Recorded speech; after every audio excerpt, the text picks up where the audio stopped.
com a paz do Senhor. Amém. Glória a Deus. Livro de Daniel, no capítulo de número 4, meus queridos. O pastor está avisando aqui, missionária Jéssica, no final da mensagem, louvar ao Senhor. Livro de Daniel, no capítulo de número 4, irmãos.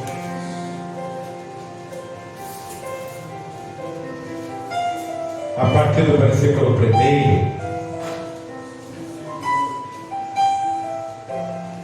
Livro de Daniel, capítulo 4, a partir do versículo 1.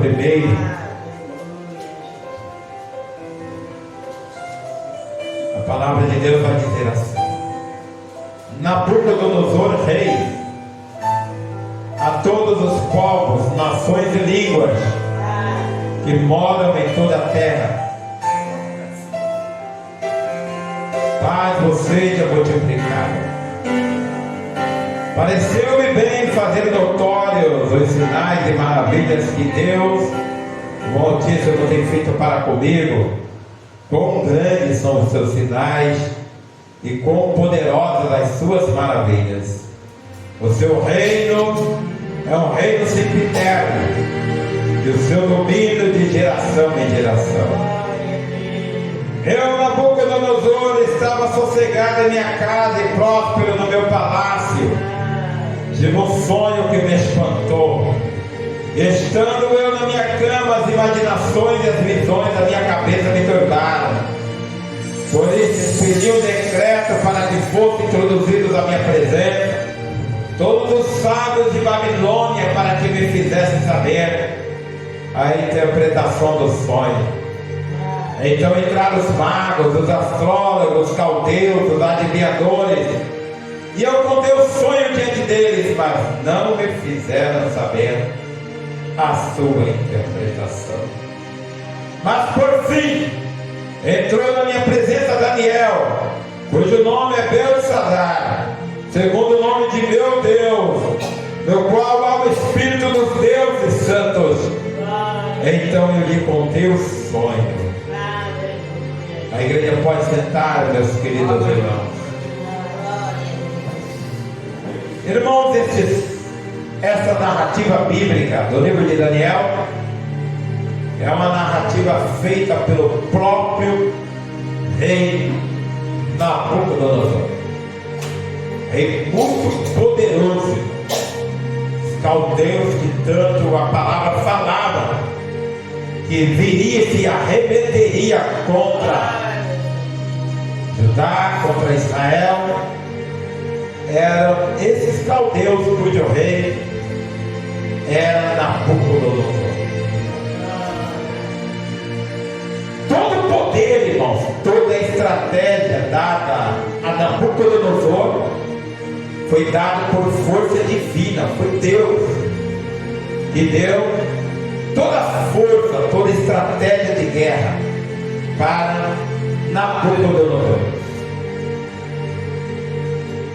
Quando Deus, Ele dá um poder, uma estratégia, um domínio para alguém, não é para manipular os outros, não é para escravizar os outros. Nessa narrativa bíblica, nós veremos Daniel, quando interpreta esse sonho, aconselhando o rei Nabucodonosor. É algo tremendo, irmãos, o conselho de Daniel, em que Daniel aconselha, irmãos, o rei Nabucodonosor. No versículo de número 27, é algo extraordinário, porque esse sonho de Nabucodonosor não é um sonho, irmãos, da estátua aqui, da imagem de ouro. Não é o sonho da estátua, é um outro sonho, irmãos, que é dado para Daniel, para Nabucodonosor. Por isso que o texto chama assim, o outro sonho de Nabucodonosor. Porque teve o primeiro sonho no capítulo de número 2, meus queridos, e Daniel interpretou. E esse sonho, esse primeiro sonho, o rei Nabucodonosor esqueceu. Ele não lembrava o sonho. Para se interpretar o primeiro sonho de Nabucodonosor, rei dos caldeus, rei da Babilônia, no capítulo do número 2 de Daniel, precisava, para interpretar ainda, saber que sonho Nabucodonosor sonhou. Olha aqui. Para pessoas humanas, irmãos, é muito difícil, né? É difícil sonhar e realizar. Imagine, meus queridos, ter que saber o que a sua cabeça pensou, o que a minha cabeça pensou. Imagine. E foi assim com Sadraque, Mesaque, Abednego e Daniel, para interpretar o primeiro sonho de Nabucodonosor.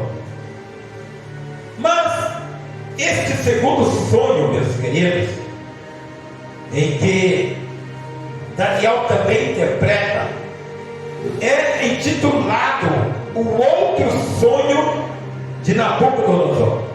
Mas esse Nabucodonosor lembra.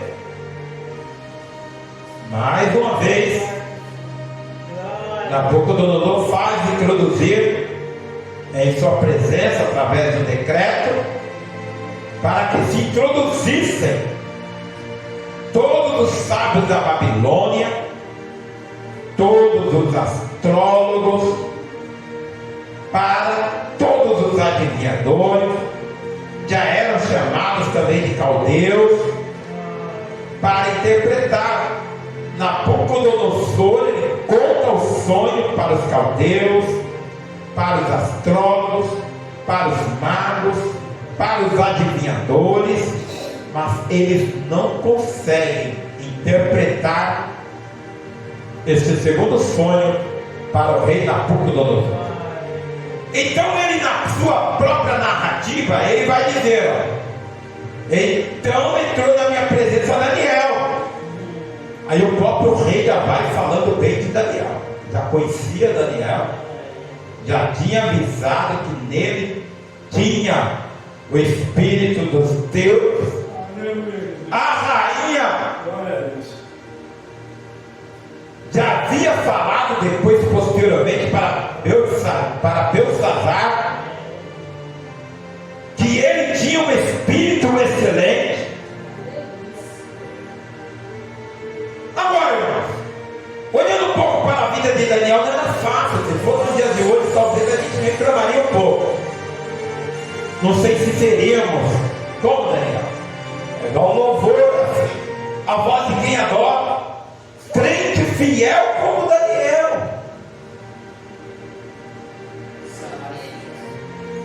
Sendo fiel,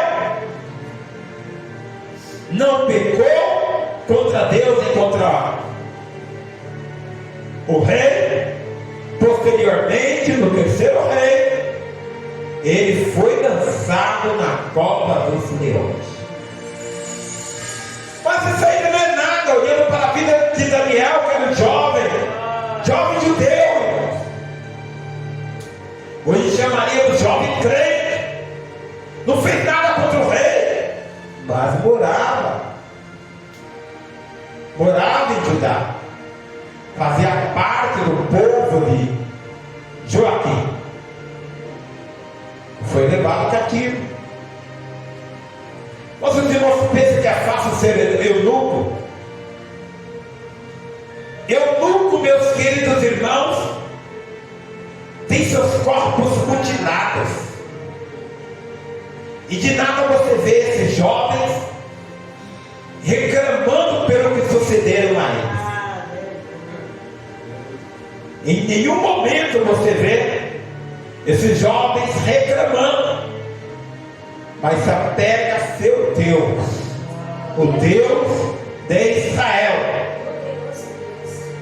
Essa era a vida desses jovens. Entre eles destaca-se também Daniel.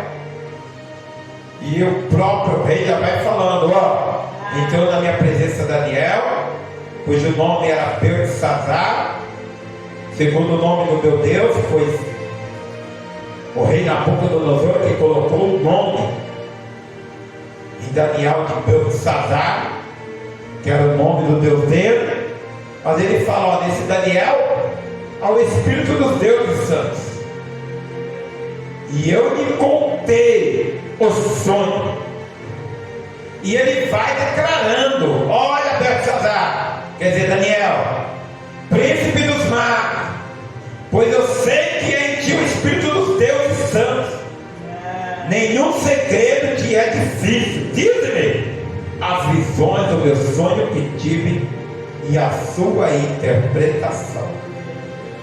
E ele vai e conta o seu sonho para Daniel, e Daniel turba-se no momento em que ele vai interpretar, porque Nabucodonosor fala para ele, olha, na visão da minha cabeça eu vi uma árvore no meio da terra muito grande de altura, crescia a árvore, fazia-se forte, de maneira que a sua altura chegava no céu, e era vista até aos confins da terra.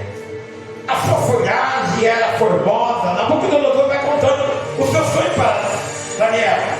O fruto dessa árvore era abundante, havia nela sustento para todos, achava sombra dessa árvore, tinha os seus ramos, e toda a carne se mantinha dessa árvore.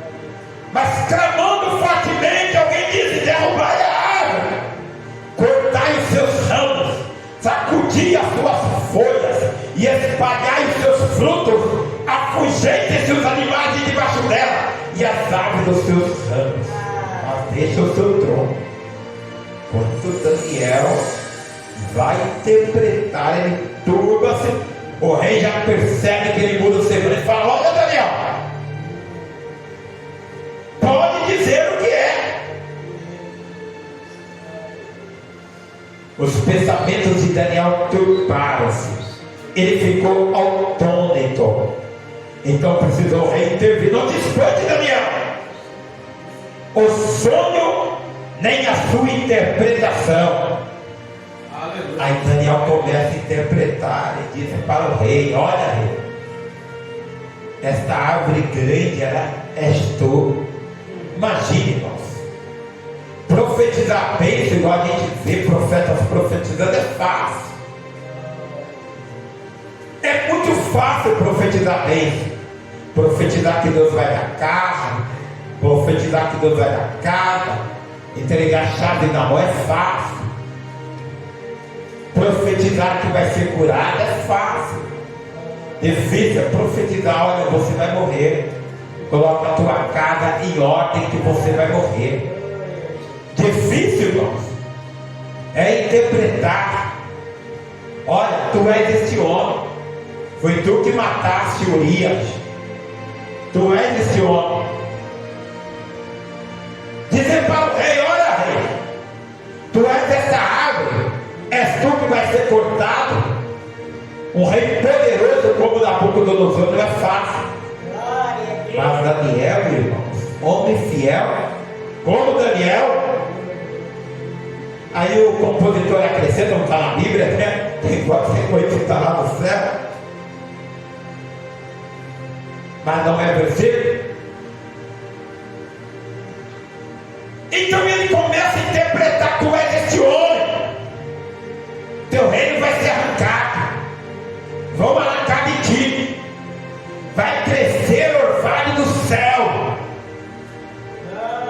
tu irás pastar como animais do campo, vai cair orvalho do céu sobre o teu corpo, vai crescer pelo sobre o teu corpo, e tu pastarás como animal. Misericórdia. Os irmãos pensam que isso não existe, irmãos? A ciência prova que já existiu e existe. A loucura de Nabucodonosor era tão grande, irmãos, que Daniel, quando vê a sentença para o grande rei Nabucodonosor, ele dá um conselho para o rei, muito corajoso, né? Muito corajoso. Ele diz assim, ó, no versículo 27: portanto, ó rei, aceita o meu conselho, põe fim aos teus pecados, praticando a justiça, e deixa as tuas iniquidades, usando de misericórdia para com os pobres, pois talvez se prolongue a tua paz. Irmãos, a loucura de Nabucodonosor era tão grande que ele não tinha paz.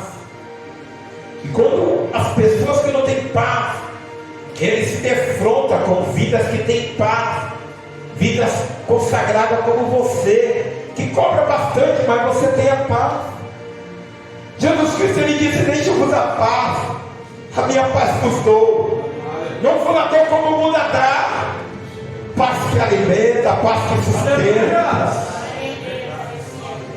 É uma paz, irmãos, que cede o nosso entendimento. A paz de Cristo, a paz de Deus, que excede o nosso entendimento. Mas não é todo mundo que tem a paz. As pessoas se drogam porque não tem paz, procuram paz e não tem, não procuram, não conseguem a paz. As pessoas se alcoolizam e se bebedam, embriagam-se, porque não tem a paz, não tem paz na casa, não tem paz na vida, não tem no trabalho, não tem na igreja, não tem paz. E tem uma paz poderosa que o Senhor tem deixado para mim e para você. Interpretando a palavra Nabucodonosor, Daniel dá esse conselho para mim. E ele via que ele não tinha essa paz. E mesmo dando esse conselho, passaram-se 12 meses, um ano sem a paz, que ele não pegou o conselho de Daniel. Ele começa a andar sobre o palácio. Irmão, naquela época existiam os jardins suspensos da Babilônia. Eu não consegui entender. Me lembro que na quinta série eu recebi da professora para realizar um trabalho sobre os jardins suspensos da Babilônia. Mas naquela época a gente ia em bibliotecas públicas, municipal, para pesquisar. E ali eu pude pesquisar e ver quão bonito, através de fotos, eram os jardins suspensos da Babilônia, conhecido como uma das 7 maravilhas do mundo. Estava entre as 7 maravilhas do mundo. Estando ele ali nos seus jardins, ele falou em seu coração: não é grande, não é esta a grande Babilônia que eu edifiquei?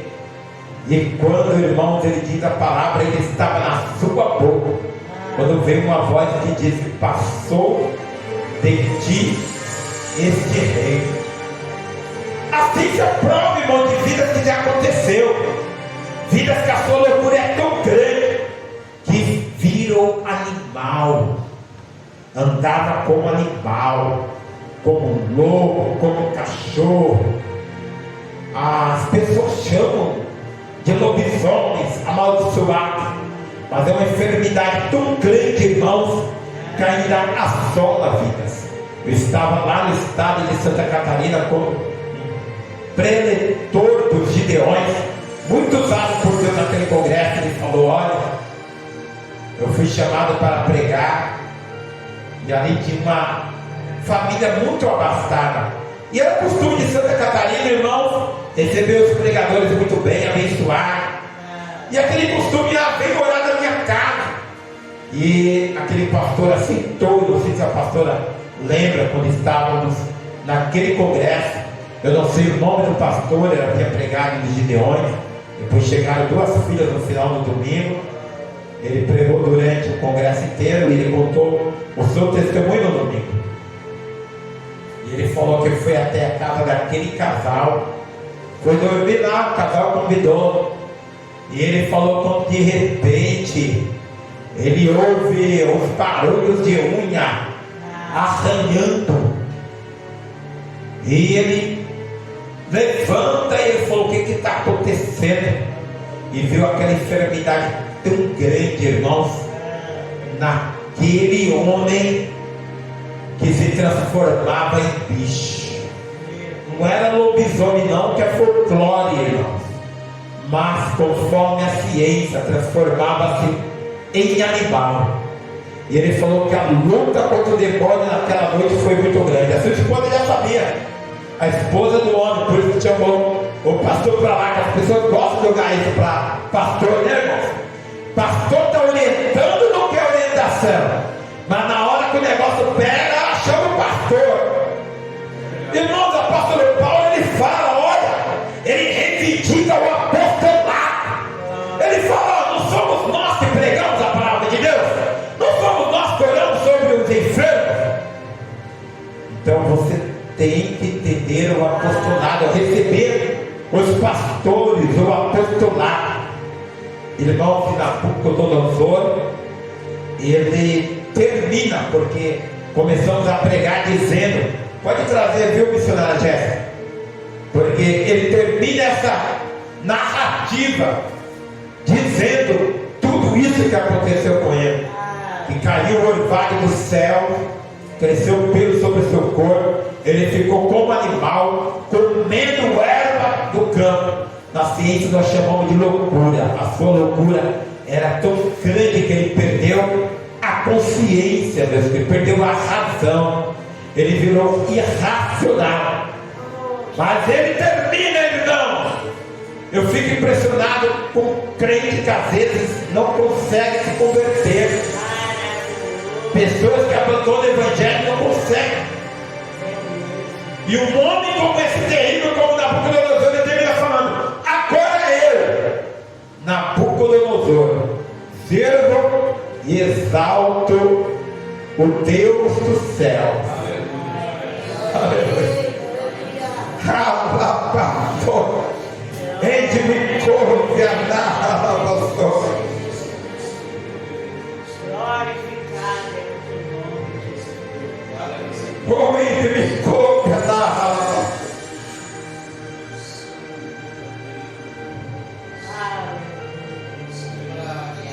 No fim daqueles dias, eu, Nabucodonosor, levantei os meus olhos ao céu e tornou-me a vir o entendimento. Então eu bendisse o Altíssimo e louvei e glorifiquei ao que vive para sempre, cujo domínio é um domínio sempiterno e cujo reino é de geração em geração. Olha o decreto, a narrativa de Nabucodonosor. E todos os moradores da terra são reputados em nada, e segundo a sua vontade ele opera com o exército do céu e os moradores da terra. Não há quem possa estorvar a sua mão. Ele diga que fazes. Agora, pois eu, Nabucodonosor, louvo, exalto e glorifico ao Rei do céu, porque todas as suas obras são verdade, os seus caminhos jurídicos, e pode humilhar aos que andam na soberba. É igual a palavra de Deus diz: Deus resiste ao soberbo e dá graça ao humilde. Você é humilde, viva na graça, porque soberbo o Senhor vai abater, porque ele vai resistir ao soberbo. Só que as pessoas pensam que soberbo é só poderoso. Não, pessoas que abandonam o evangelho também são soberbos, conhecem o evangelho e não quer vir, não quer voltar, não quer se arrepender. É soberbo, ao Senhor vai resistir. Que Deus abençoe a igreja. Fica na paz de Deus, que excede todo entendimento. Aplausos.